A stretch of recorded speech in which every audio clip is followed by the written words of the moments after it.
Sexual reproduction. Sexual reproduction में मैं पहले बता चुका हूं पिछले वीडियो में कि इसमें जो है दो पेरेंट्स की जरूरत होती है, मेल और फीमेल दोनों से हैप्लॉइड क्रोमोसोम नंबर गैमेट्स में आते हैं, फिर गैमेट का फ्यूजन होता है और जाइगोट बनता है। तो इसलिए इसमें क्या है, एक हाइब्रिड ऑफ स्प्रिंग बनती है। हाइब्रिड ऑफ स्प्रिंग जो है ये वेरिएशन के लिए बहुत जरूरी है। इससे क्या है, ऑर्गेनिक इवोल्यूशन की कंटिन्यूटी बनी रहती है और स्पीशीज जो है सरवाइव अपने आप को करती रहती है अकॉर्डिंग टू एटमॉस्फेयर। तो जो इसमें स्मॉल वेरिएशन आते हैं ये एक डेवलपमेंटल फीचर है और ऑर्गेनिक इवोल्यूशन मेनली इसी पे बेस्ड है।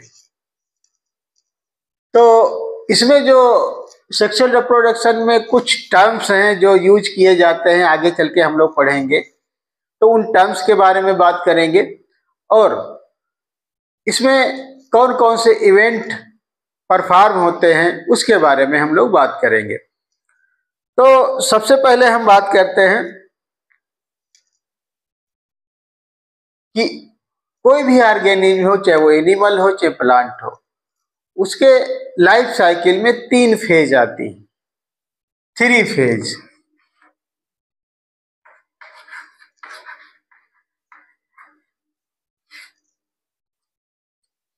थ्री फेज होती हैं। Number 1 juvenile, juvenile phase. Number 2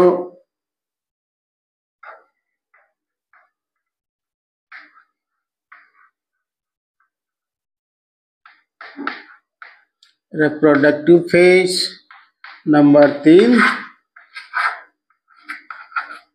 senescent phase.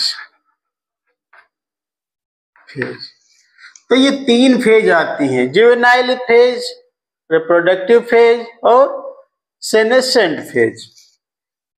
अब इन तीनों फेजों को हम पहचानेंगे कैसे कि जब रिप्रोडक्टिव स्टेज अटेंड करता है कोई भी ऑर्गेनिज्म, तो उससे पहले की जो स्टेज होती है वो जुवेनाइल स्टेज कहलाती है।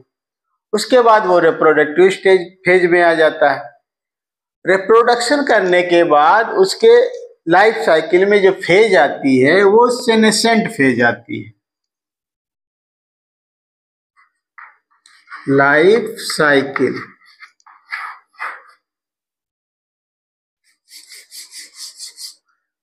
साइकिल में कितनी फेज होती हैं? 3 फेज,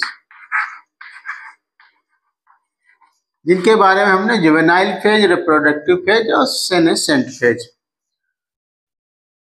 अब जो प्लांट की जब हम बात करते हैं तो प्लांटों में क्या होता है, कुछ एनुअल प्लांट होते हैं, कुछ बाइनियल प्लांट हैं, कुछ पेरेनियल प्लांट हैं। तो नंबर 1 एनुअल प्लांट,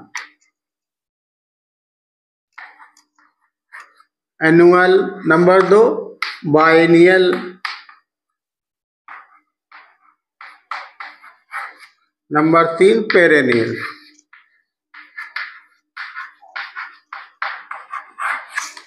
एनुअल जिनकी लाइफ साइकिल 1 ईयर की होती है, बाइनियल जिसकी लाइफ साइकिल 2 ईयर की होती है और पेरेनियल की जो है मल्टीपल ईयर की होती लाइफ।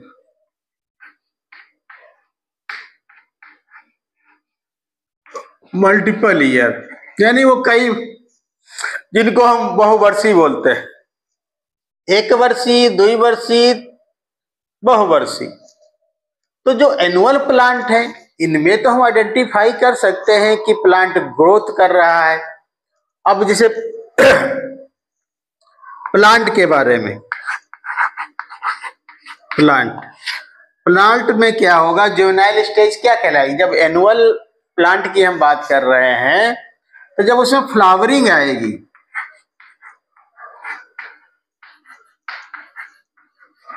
जब उनमें फ्लावरिंग आएगी तो फ्लावरिंग से पहले की स्टेज जुवेनाइल फेज कहलाएगी, और फ्लावरिंग वाली फेज जो है इसकी रिप्रोडक्टिव फेज कहलाएगी। और उसके बाद में जब फ्रूट फॉर्मेशन हो जाएगा, ठीक है, जब फ्रूट फॉर्मेशन हो जाएगा, फ्रूट बन जाएगा, उसके बाद जो है जो फेज आएगी उसको सेनेसेंट फेज बोलेंगे। तो ये एनुअल प्लांट के लिए तो सही है, लेकिन बाइनियल और पेरेनियल प्लांटों में आइडेंटिफाई कर पाना मुश्किल है थोड़ा। और जब हम एनिमल की बात करते हैं तो एनिमल में जुवेनाइल स्टेज क्या है? जब पवर्टी स्टेज आती है, जब कोई भी बच्चा थोड़ा बड़ा होता है, उसमें सेक्स ऑर्गन्स का डेवलपमेंट होता है, कुछ हार्मोनल चेंज होते हैं, यानी फिजियोलॉजिकल और हार्मोनल चेंज होते हैं, जिससे कि उसमें पवर्टी स्टेज आती है और वो रिप्रोडक्शन के लिए तैयार होता है। तो एनिमल में क्या है?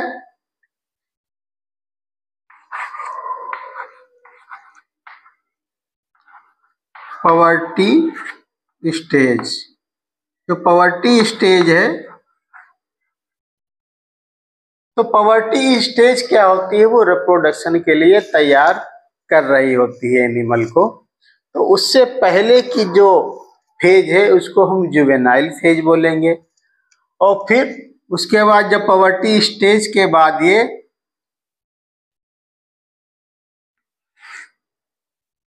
बॉडी उसकी हार्मोनल चेंज होने से और फिजियोलॉजिकल चेंज होने से, मार्फोलॉजिकल चेंज होने से अपने आप को रिप्रोडक्शन के लिए तैयार कर लेता है, तो उसको रिप्रोडक्टिव फेज बोलते हैं। और रिप्रोडक्शन के बाद में एक एज ऐसी आती है जब क्या होती, ग्रोथ जो है रुक जाती है। ग्रोथ रुक जाती है तो, और ये भी जो है, जो ग्रोथ जो रुकती है, ये भी डिपेंड करती है हार्मोनल चेंज पे। यानी कि जो तीनों फेजे हैं हमारे, जुवेनाइल, रिप्रोडक्टिव और सेनेसेंट फेज, ये तीनों हार्मोन्स के सेक्रेशन और उनके द्वारा की गई मेटाबॉलिज्म पे डिपेंड करती, उसी के अनुसार बॉडी में चेंजेज होते हैं। तो रिप्रोडक्टिव स्टेज के बाद सेनेसेंट फेज आती है।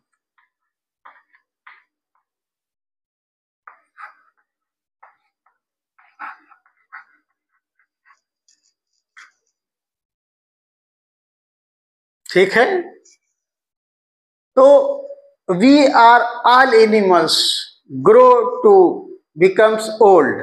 हम लोग जो है ग्रोथ करते रहते हैं ओल्ड की तरफ। जैसे बैम्बू का प्लांट है, बैम्बू प्लांट जो है 50 से 100 ईयर में फ्लावरिंग करता है। अब एक दूसरा प्लांट है स्ट्रैबिलस कुंथियाना, ये क्या होता है? 12 ईयर में फ्लावरिंग करता है, 12 ईयर में फ्लावरिंग करता है।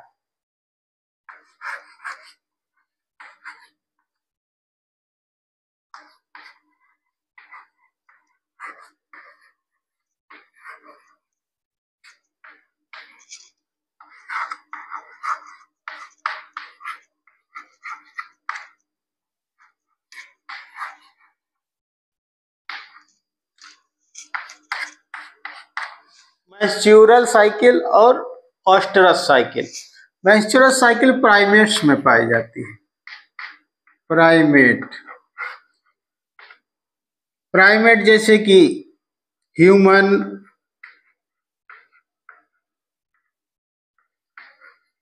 एपी, मंकी, और ये जो ओइस्टरस साइकिल है, ओइस्टरस साइकिल जो है ये नॉन प्राइमेट्स में पाई जाती है। नॉन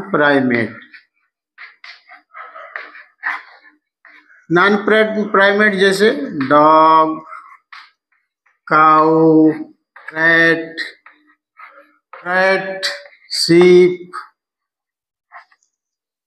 टाइगर, ये उदाहरण है नॉन प्राइमेट्स के, जिनमें ओएस्ट्रस साइकिल पाई जाती है। माइस्चुरस साइकिल जो है प्राइमेट में ह्यूमन, एपी और मंकी में पाई जाती है। सीजनल ब्रीडर होते हैं और दूसरे होते हैं कंटिन्यूअस ब्रीडर।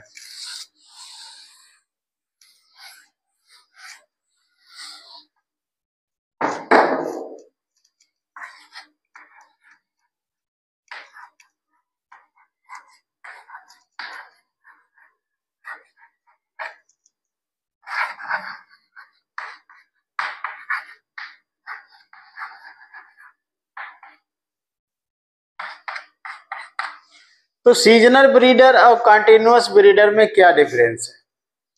तो सीजनल ब्रीडर ये होता है कि एक साल में एक पर्टिकुलर सीजन में, जैसे गर्मी, जाड़ा, बरसात, जो 4 सीजन होते हैं, विंटर सीजन, समर सीजन, है ना, रेनी सीजन और स्प्रिंग सीजन, इन चारों सीजनों में से किसी एक सीजन में उनमें फ्लावरिंग होती है।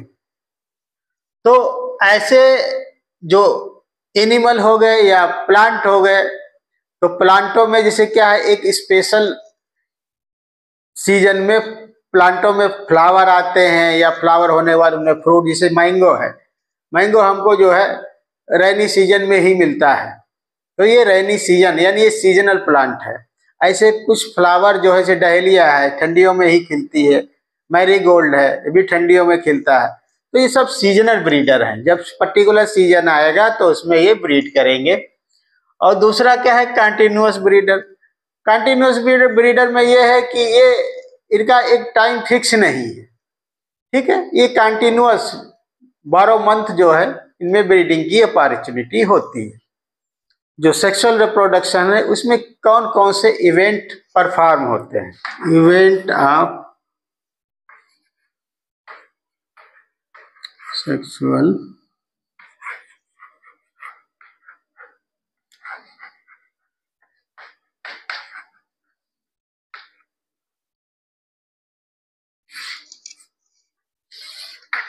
तो सेक्सुअल रिप्रोडक्शन में जो इवेंट मेनली होते हैं वो 3 इवेंट होते हैं। Number 1 pre fertilization, number 2 fertilisation,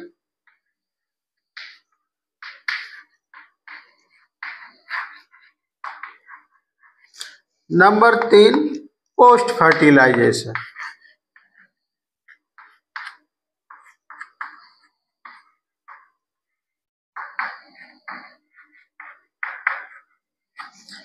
तो जो सेक्सुअल रिप्रोडक्शन में मेन जो इवेंट होते हैं वो 3 होते हैं, pre fertilization event, fertilization event और पोस्ट फर्टिलाइजेशन इवेंट। अब प्री फर्टिलाइजेशन इवेंट, इसमें क्या, फर्टिलाइजेशन से पहले जो गैमेटोजेनेसिस है और ट्रांसफर ऑफ गैमेट्स है, ठीक है, तो ये इसमें आता है। और फर्टिलाइजेशन की जो फेज है, जब फर्टिलाइजेशन यानी कि 2 गैमेट मेल और फीमेल जब उनमें सिंगेमी होती है और मेल गैमेट और फीमेल गैमेट जब दोनों मिलती है उनमें सिंगेमी होती है, तो उसको फर्टिलाइजेशन बोलते हैं। और फर्टिलाइजेशन में जो जाइगोट बनता है, इसमें जाइगोट, तो जाइगोट में जो चेंज होते हैं वो पोस्ट फर्टिलाइजेशन, यानी कि इसमें एम्ब्रियोजेनेसिस वगैरह आ जाती है। जाइगोट जो है आगे चल के डिवाइड होता है और उसमें एम्ब्रियोजेनेसिस होती है। प्री फर्टिलाइजेशन इवेंट ये क्या होता है, ये जो मेल और फीमेल के सेक्स ऑर्गन हैं उनमें गैमेट्स बनते हैं। गैमेट कैसे बनते हैं? गैमेटोजेनेसिस से। अगर गैमेट बनने में मियोसिस होती है तो उस मदर सेल को हम मियोसाइट बोलते हैं। तो हम बात करते हैं जीनोम की। जीनोम क्या है? Genome haploid numbers of chromosomes of an organism known as genome, यानी कि सिंगल सेल। हमारे शरीर में जो सेल्स जनरली पाई जाती हैं जर्म सेल्स के अलावा, जर्म सेल्स भी डिप्लॉइड होती हैं, लेकिन उनमें मियोसिस होती है। मियोसिस होने के बाद जब गैमेट बनते हैं तब उसमें क्रोमोसोम्स की संख्या हैप्लॉइड होती है, यानी जितने टाइप के क्रोमोसोम्स पाए जाते हैं उनका एग्जैक्ट नंबर, यानी सिंगल सेट, उसको हम जीनोम बोलते हैं। और हमारे जर्म सेल में जब मियोसिस होती है, यानी जर्म सेल में जो डिप्लॉइड नंबर ऑफ क्रोमोसोम्स पाए जाते हैं उनको हम मियोसाइट बोलते हैं।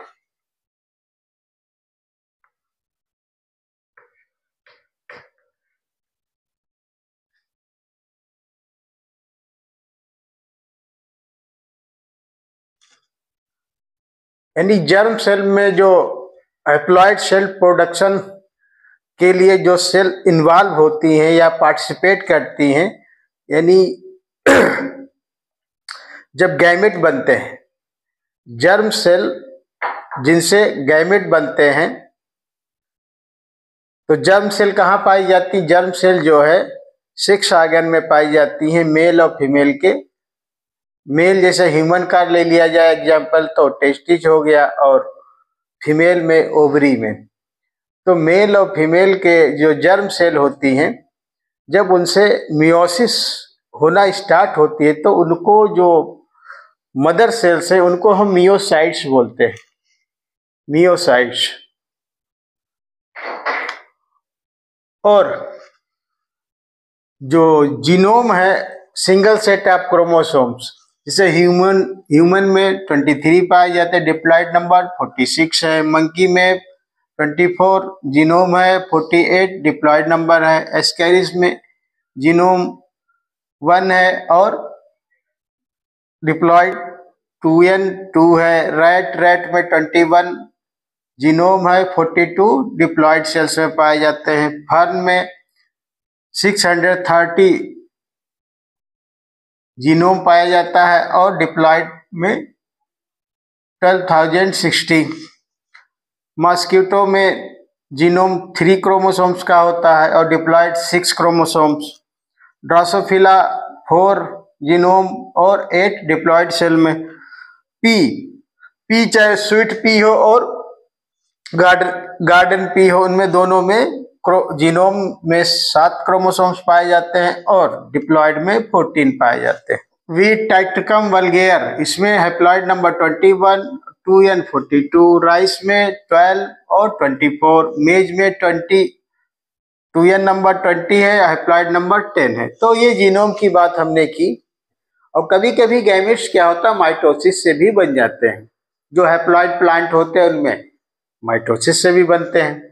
गैमेटोजेनेसिस के द्वारा गैमेट जो है 2 प्रकार के बनते हैं, या तो होमोगैमेट्स होंगे या फिर हेटेरोगैमेट्स होंगे। होमोगैमेट में क्या होता है कि आप फिजिकली देख के उनको दोनों मेल और फीमेल गैमेट में डिफरेंस नहीं कर पाएंगे, यानी वो दोनों सेम होते हैं, इसलिए इनको होमोगैमेट्स बोलते हैं।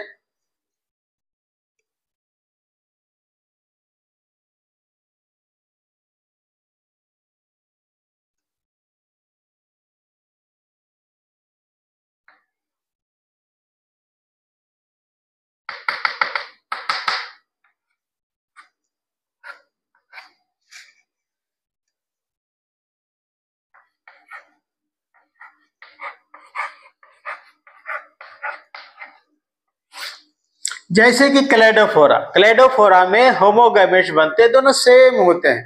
दोनों को आप फिजिकली देख के जान नहीं पाएंगे आप कौन सा मेल है कौन सा फीमेल है, उनको डिफरेंस नहीं कर पाएंगे, इसलिए इनको होमोगैमेट्स बोलते हैं या आइसोगैमेट्स, या आइसोगैमेट्स।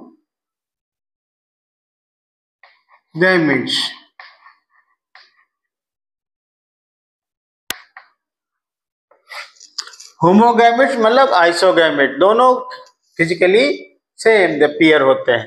क्लेडोफोरा इसका एग्जाम्पल। दूसरा है हेटेरोजेनेसिस।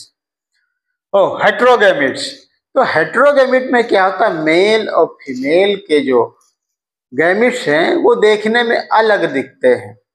जैसे कि हम बात करते हैं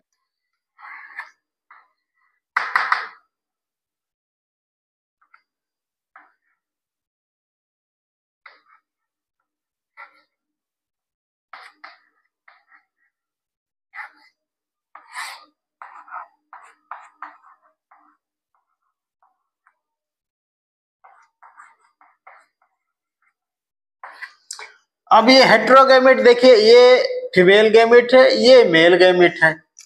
अब मेल गैमेट और फीमेल गैमेट बहुत अंतर है, दोनों के साइज में अंतर है, फिजियोलॉजिकली चेंज है उसमें, ठीक, मॉर्फोलॉजिकल चेंज है। तो आप इजीली पहचान सकते हो कि ये फीमेल गैमेट है, ये मेल गैमेट है, ठीक है। तो ये उदाहरण है आपका फ्यूकस का, जो कि एक एल्गी होता है। और ह्यूमन में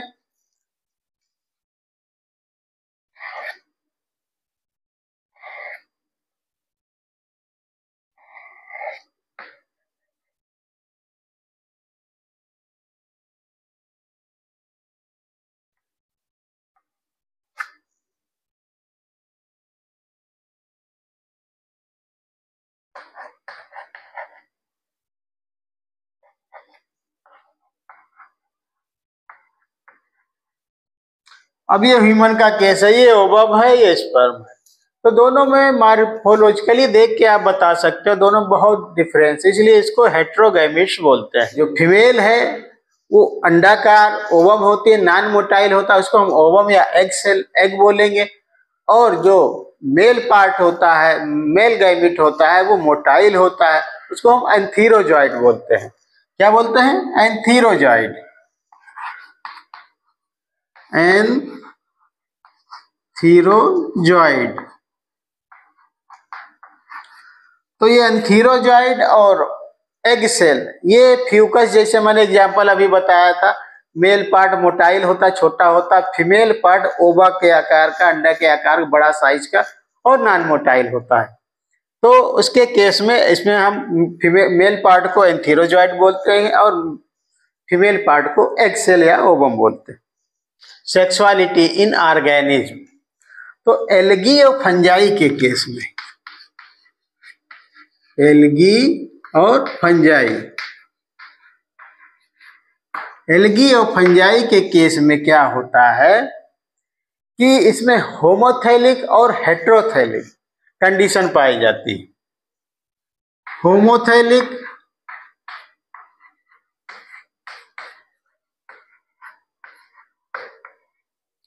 यानी कि जिसमें थैलस का जो एल्गी में जो प्लांट बॉडी होती है, ठीक है, उसको हम थैलस बोलते हैं। तो होमोथैलस मतलब जिनमें क्या है, थैलस एक ही प्रकार के पाए जाएं, ठीक है, तो हम उनको होमोथैलिक बोलेंगे। या फिर इसके लिए हम एक टर्म यूज करते हैं, मोनोसियस, या फिर ये उसके लिए हम यूज करते हैं बाइसेक्सुअल। तो ये एल्गी और फंजाई के केस में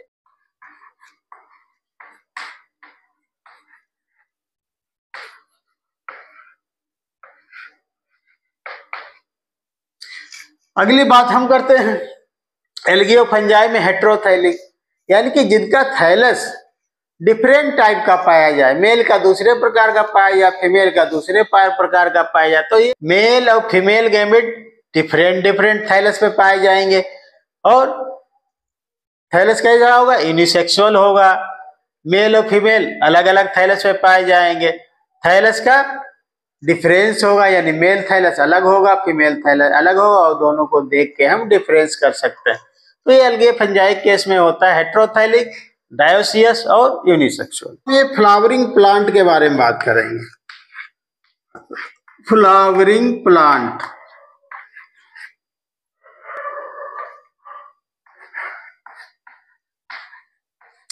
तो फ्लावरिंग प्लांट में क्या होता है, अगर फ्लावर यूनिसेक्सुअल है,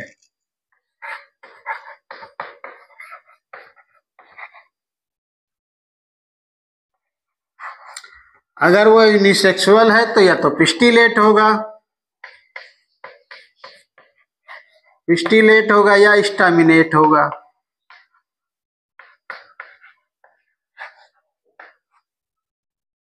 यानी फ्लावरिंग प्लांट यूनिसेक्सुअल अगर है तो या तो उसमें मेल पार्ट पाए जाएंगे या फीमेल पार्ट पाए जाएंगे।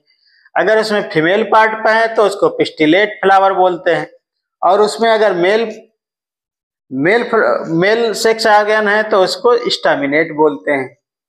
ठीक है, ये यूनिसेक्सुअल की बात हुई।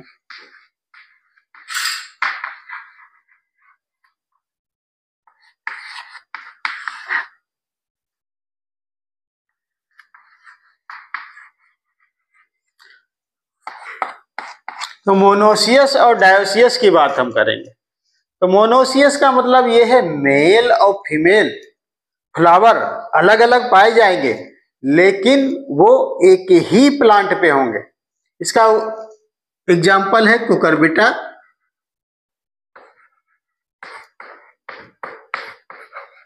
और कोकोनट। तो कोकोनट और कुकुरबिटा के केस में एक ही प्लांट पे पिस्टिलेट और स्टामिनेट फ्लावर पाए जाते हैं, यानी फ्लावर दोनों अलग अलग होते हैं लेकिन एक ही पेड़ पे पाए जाते हैं। तो ये कंडीशन मोनोसियस कहलाती है। और डायोसियस कंडीशन क्या है, इसमें मेल फ्लावर एक दूसरे पेड़ पे पाए जाएंगे और फीमेल फ्लावर दूसरे पेड़ पे पाए जाएंगे, यानी सेम पेड़ पे नहीं पाए जाएंगे, दोनों अलग अलग पेड़ों पे स्टामिनेट फ्लावर एक पेड़ पे और पिस्टिलेट फ्लावर एक पेड़ पे। इसका एग्जाम्पल है जैसे कि पपाया हो गया और डेट पाम।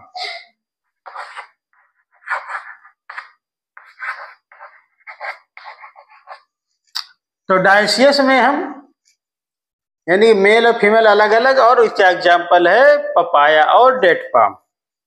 अब हम एनिमल की बात करते हैं। एनिमल में क्या, जो हायर एनिमल है उनमें क्या होती है, सेक्सुअल डायमॉर्फिज्म पाई जाती है। मेल और फीमेल को दोनों आप अलग अलग देख के पहचान सकते हो कि ये मेल है ये फीमेल है। ठीक है, तो इसमें एनिमल के केस में क्या होता है, कभी कभी एनिमल यूनिसेक्सुअल होते हैं और कभी कभी एनिमल बाइसेक्सुअल होते हैं।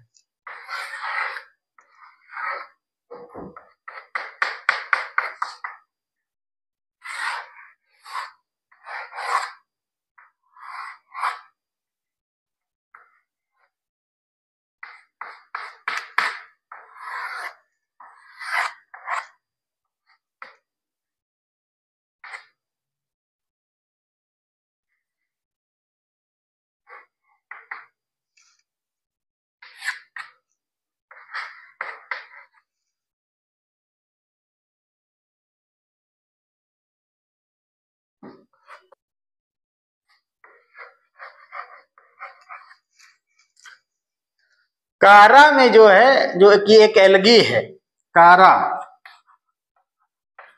कारा में जो है एक ही पेड़ पे मेल और फीमेल पार्ट्स अलग अलग पाए जाते हैं। तो इसमें ये कौन सी कंडीशन हुई, मोनोसियस कंडीशन हो गई। और मार्केंसिया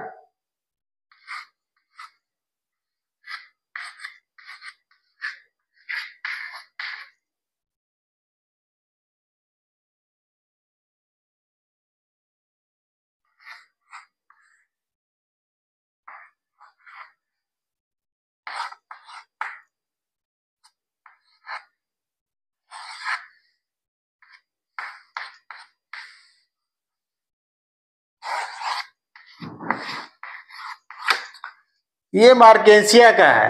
मार्केंसिया में क्या, आर्चिगोनियोफोर और एंथीरिडियोफोर अलग अलग प्लांट पे अलग अलग पाए जाते हैं।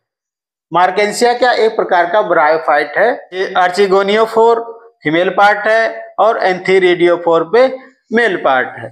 दोनों प्लांट मार्केंसिया के अलग अलग पाए जाते हैं, जो कि हम मॉर्फोलॉजिकली इनको आइडेंटिफाई कर सकते हैं।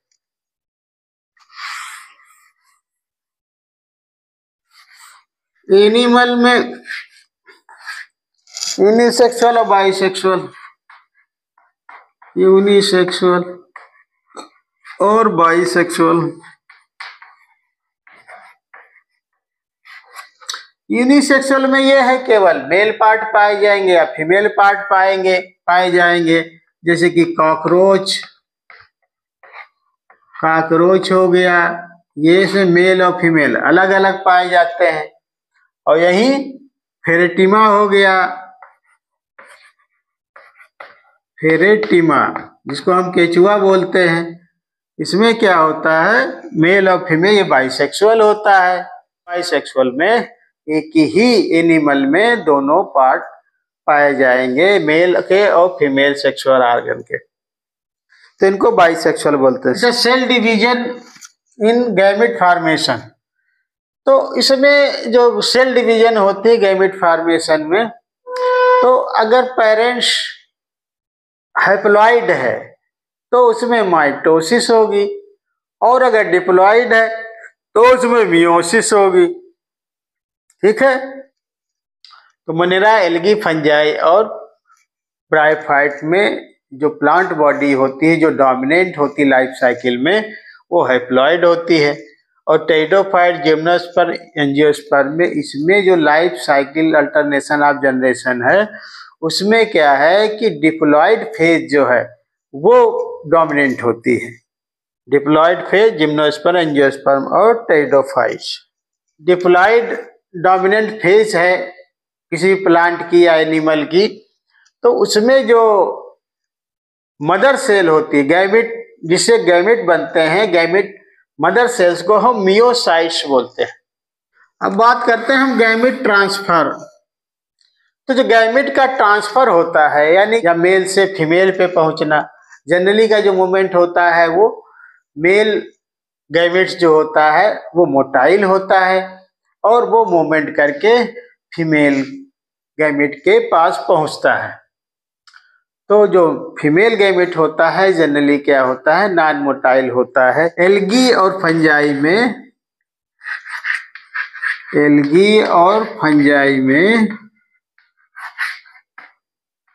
फीमेल गैमेट भी मोटाइल होता है।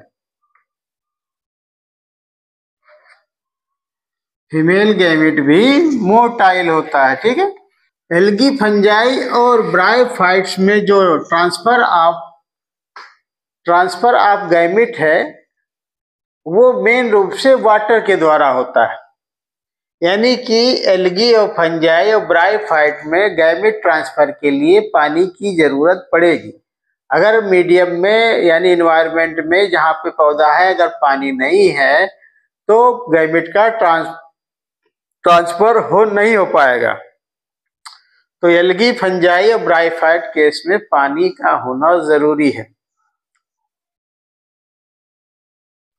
वाटर,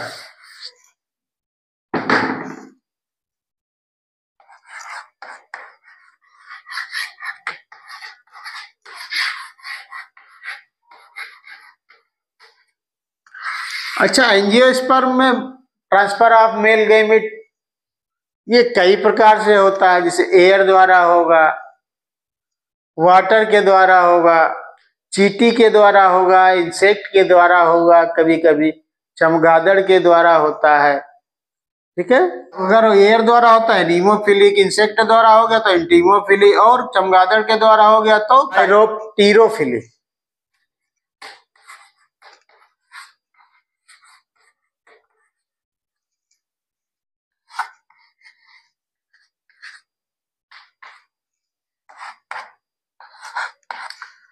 तो आगे हम बात करते हैं सेल्फ फर्टिलाइजेशन और क्रॉस फर्टिलाइजेशन। तो सेल्फ फर्टिलाइजेशन ये होता है कि एक ही प्लांट में जिसमें कि बाइसेक्सुअल फ्लावर है, यानी कि मेल और फीमेल दोनों पार्ट उसमें पाए जा रहे हैं। ठीक है, और उसी के अंतर यानी कि उसी के मेल गैमेट फीमेल गैमेट से फर्टिलाइज हो जाते हैं, इसको हम सेल्फ फर्टिलाइजेशन बोलते हैं, जैसे कि एग्जाम्पल है पी। और क्रॉस फर्टिलाइजेशन डायोसियस और यूनिसेक्सुअल में होता है। तो सेल्फ फर्टिलाइजेशन किसमें होगा? जो बाइसेक्सुअल प्लांट होंगे उनमें सेल्फ फर्टिलाइजेशन हो जाएगा, और क्रॉस फर्टिलाइजेशन जो है वो डायोसियस या यूनिसेक्सुअल प्लांट में होता है। एक टर्म यूज किया जाता है सिंगेमी। तो सिंगेमी है क्या आखिर? सिंगेमी ये है कि जब मेल गैमेट फीमेल गैमेट से जुड़ता है तो इस प्रोसेस को हम सिंगेमी बोलते हैं, और इसको हम फर्टिलाइजेशन भी बोल सकते हैं। ये मान लीजिए कि ये फर्टिलाइजेशन के इक्वल है।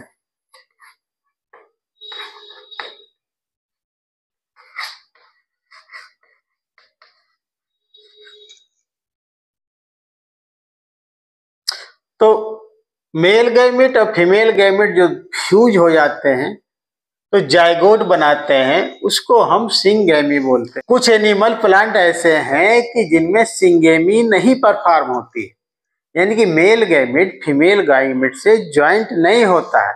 इसके एग्जाम्पल हैं रोटिफर,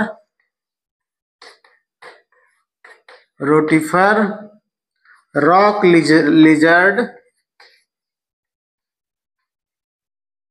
इनमें क्या होता है? रोटिफर, रॉक लिजर्ड और तुर्की एक बर्ड जो है और हनी बी, इनमें क्या होता है? सिंगेमी नहीं होती है।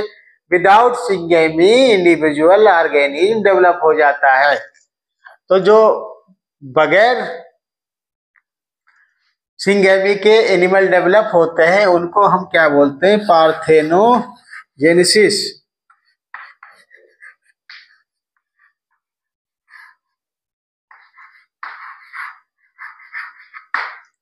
पार्थेनोजेनेसिस यानी पार्थोजेनेसिस का है क्या है? पार्थोजेनेसिस ऐसा प्रोसेस जिसमें ये एक प्रोसेस है जिसमें क्या है? विदाउट सिंगेमी के एक इंडिविजुअल एनिमल या प्लांट डेवलप हो जा रहा है। दूसरा इवेंट जो होता है फर्टिलाइजेशन। अब फर्टिलाइजेशन एक्सटर्नल होगा या इंटरनल होगा?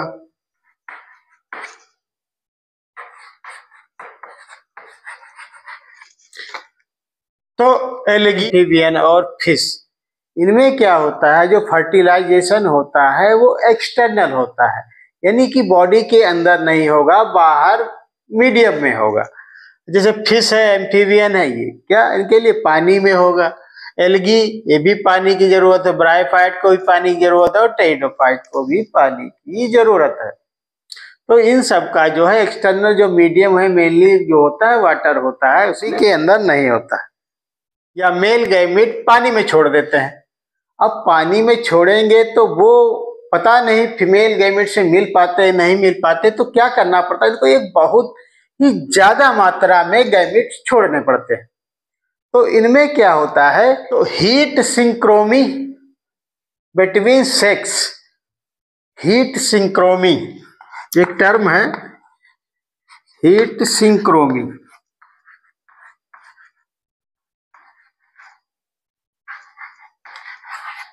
तो हीट सिंक्रोमी पाई जाती है। हीट सिंक्रोमी किसमें पाएगी? जब पाई जाएगी जिनमें एक्सटर्नल फर्टिलाइजेशन होता है, यानी कि एल्गी, एम्फीबियन और फिश में। अच्छा, जिनमें एक्सटर्नल फर्टिलाइजेशन होता है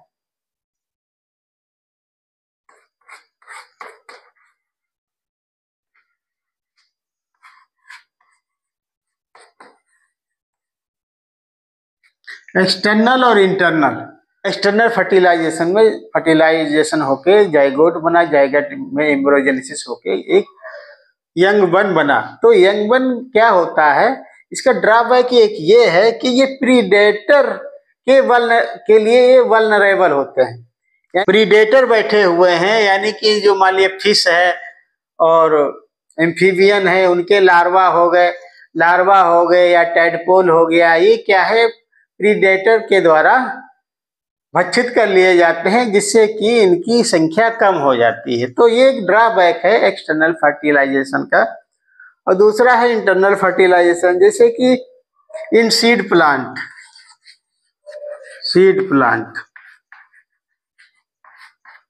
इसमें क्या होगा, इसमें पॉलन ग्रेन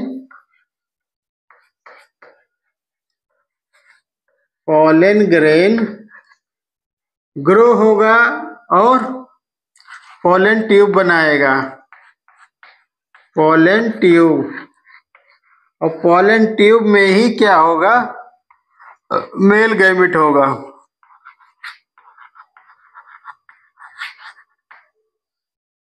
और ये मेल गैमेट फीमेल गैमेट को, ओवम को फर्टिलाइज कर देता है। जो तो इंटरनल फर्टिलाइजेशन की हम बात कर रहे थे, तो वो क्या होगा, परफॉर्म होगा विद इन बॉडी। अब अगली बात हम कर देते हैं, जो तीसरा इवेंट है पोस्ट फर्टिलाइजेशन।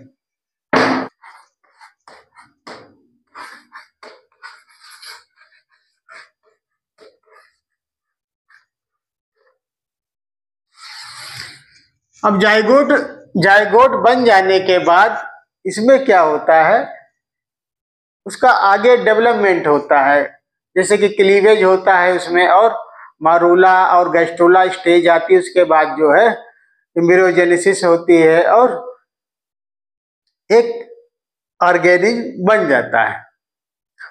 तो इसमें जायगोट बनने के बाद उसका डेवलपमेंट, जायगोट बनने के बाद उसका डेवलपमेंट शरीर के अंदर हो रहा है कि बाहर हो रहा है, इस बिहेव पे एनिमल को दो कैटेगरी में डिवाइड किया गया है।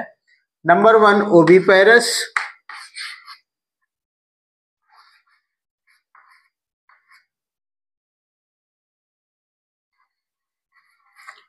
Number 2 viviparous.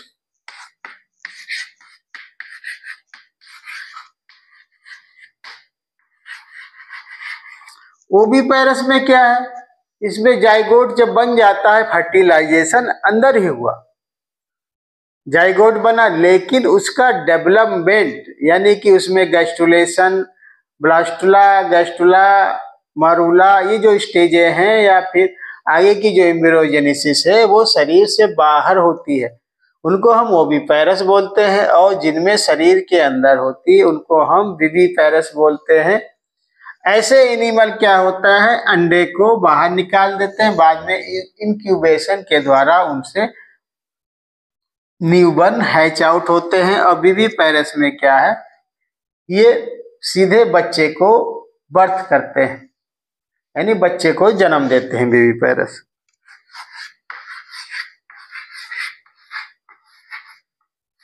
अब जाइगोट में अगर मियोसिस हो गई, अगर मियोसिस हो गई तो हैप्लॉइडिक लाइफ साइकिल। अब जो लोअर प्लांट होते हैं, इसे एल्गी और फंजाई के केस में हम पढ़ते हैं, उनमें क्या होता है, जैसे कि ईस्ट के केस में, तो ईस्ट की जो विभिन्न प्रजातियां हैं वो haplontic life cycle, diplontic life cycle और हैप्लोडिप्लॉन्टिक लाइफ साइकिल प्रदर्शित करती हैं। इसी प्रकार एल्गी में भी हैप्लॉन्टिक और डिप्लॉन्टिक और हैप्लोडिप्लॉन्टिक लाइफ साइकिल में अल्टरनेशन ऑफ जनरेशन, यानी कि हैप्लॉइड और डिप्लॉइड फेजों का अल्टरनेशन ऑफ जनरेशन होता है। हैप्लॉन्टिक में क्या होगा कि इनमें जो डोमिनेंट फेज होगी, वो डोमिनेंट फेज जो होगी हैप्लॉइड ही होगी, और इसमें क्रोमोसोम्स की संख्या n होगी। डिप्लॉन्टिक में जो डोमिनेंट फेज होगी, उसमें क्रोमोसोम्स की संख्या 2n होगी। और हैप्लोडिप्लॉन्टिक लाइफ साइकिल में इसमें क्या, हैप्लॉइड स्टेज, हैप्लॉइड फेज और डिप्लॉइड फेज दोनों प्रदर्शित होंगी। कुछ टाइम के लिए, कुछ पीरियड के लिए हैप्लॉइड फेज आएगी, कुछ टाइम के लिए डिप्लॉइड फेज आएगी। तो इस बिहेव पे इसका क्लासिफिकेशन किया गया है, haplontic life cycle, diplontic life cycle और हैप्लोडिप्लॉन्टिक लाइफ साइकिल।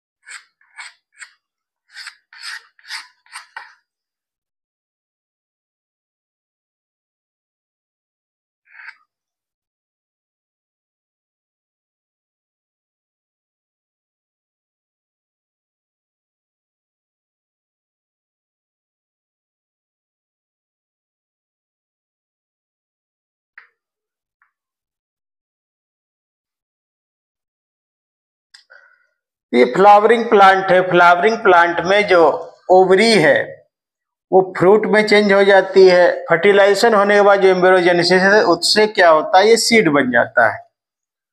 तो सीड में भी प्लेसेंटेशन पाया गया है, जिसे क्या एक मार्जिनल प्लेसेंटेशन होता है। मार्जिनल, एक्साइल, पैराइटल और पैराइटल, ये प्लेसेंटेशन है सीड का ओवरी के बाल के अंदर। ओवरी जो है डेवलप होकर फ्रूट में चेंज हो जाती है और ओवरी की जो बाल है वो 3 भाग में डिवाइड हो जाती, एपिकार्प, मेसोकार्प और एंडोकार्प।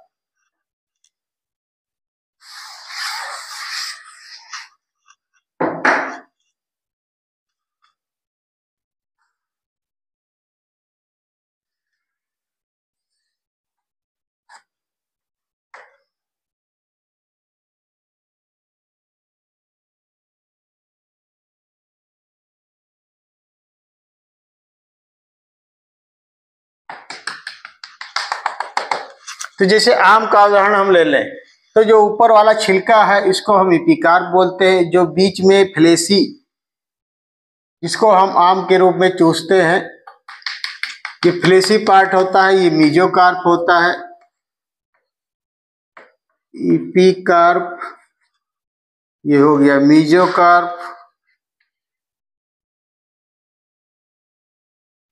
और उसके बाद जो अंदर गुठली होती है जिसमें सीड क्लोज होता है, तो बाहर जो कड़ी लेयर होती है ये एंडोकार्प है।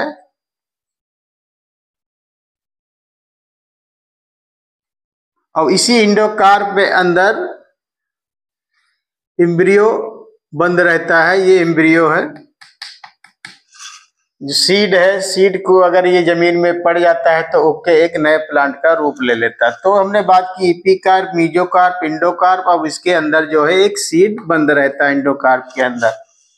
ऐसे ही नारियल के केस में देख लिया जाए तो एपिकार्प बहुत पतली लेयर होती है, मेसोकार्प फाइब्रस होती है और एंडोकार्प एक हार्ड रूप ले लेती है, जिसको फोड़ के हम नारियल निकालते हैं। और एंडोकार्प के ही अंदर जो है सीड क्लोज रहता है, बंद रहता है, चारों तरफ से घिरा रहता है, प्रोटेक्ट रहता है। नेचुरल प्रोसेस है कि वो जल्दी डैमेज ना हो और फेवरेबल कंडीशन आने पे वो जो पर्टिकुलर एरिया में गिरता है और ग्रो होके एक नया प्लांट बना लेता है। तो जो नया हम लोग नारियल यूज करते हैं, खाते हैं गरी, वो क्या होता है, एक नारियल का, कोकोनट का सीड है। और ये 3 टर्म है, अरिनोटोकी, थैलीटोकी और एम्फीटोकी। अरिनोटोकी में क्या होगा, केवल मेल और इसमें फीमेल और इसमें बोथ। यानी अरिनोटोकी में मेल एनिमल बनेंगे या मेल प्लांट बनेंगे, इसके द्वारा पार्थेनोजेनेसिस के द्वारा।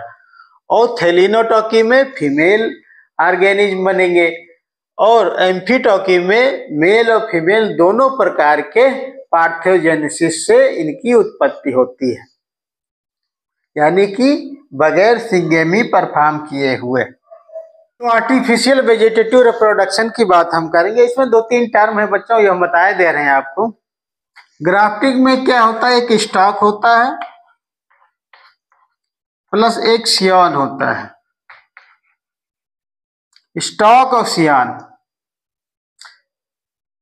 कटिंग में क्या है, जैसे शुगर केन है, शुगर केन की जो क्या है 20 से 30 सेंटीमीटर के कटिंग को जन्म में, शुगर केन हो गया, रोज हो गया, इसकी कटिंग को जमीन में बो दिया जाता है और उससे नया प्लांट बन जाता है। लेयरिंग में ये होता है कि जैसे ये कोई प्लांट है, इसकी एक ब्रांच निकली हुई है, तो इस ब्रांच को हम क्या करेंगे, ऐसे नीचे लाके जमीन में कवर्ड कर देंगे। ये जमीन यहाँ तक मिट्टी है, ठीक है।